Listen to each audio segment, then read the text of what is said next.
Intention. God's dominion not only has a sphere, it also has an intention. What was God's intention in giving man dominion?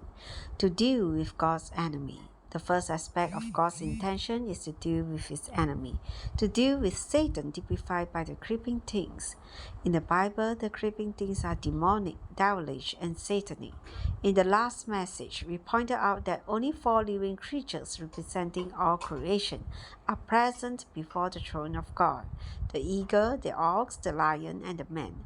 No creeping things such as serpents or scorpions are represented before God in the Bible. Satan is typified by the serpent. In Revelation chapter 12 verse 9, Satan is called the ancient serpent. He has become old since the time he first appeared in Genesis 3.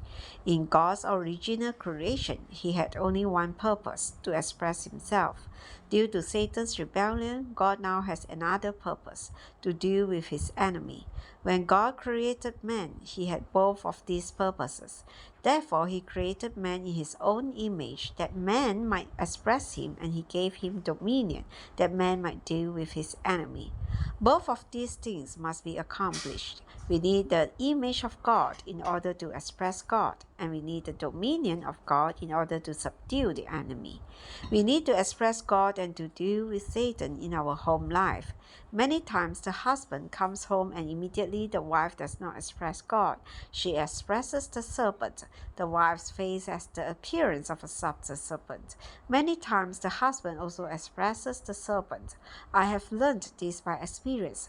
Sometimes when I saw Satan expressed in the members of my family, I didn't say a word. I went to my bedroom, knelt down and prayed, "Lord, bind the serpent." A number of times I realized that I myself was expressing the serpent.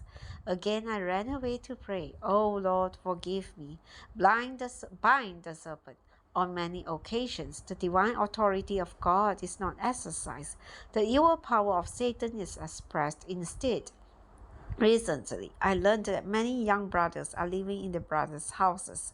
However, I am fearful that even in the brothers' house, there is still the possibility that Satan's image, not God's, will be expressed, that the evil power, not God's authority, will be exercised.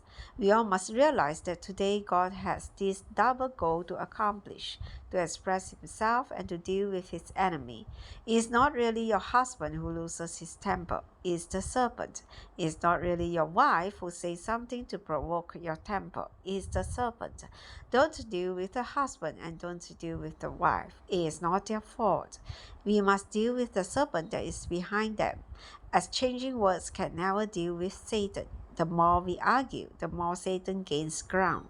The only way to deal with Satan is go on our knees, pray, call on the name of Jesus, and ask him to bind the serpent.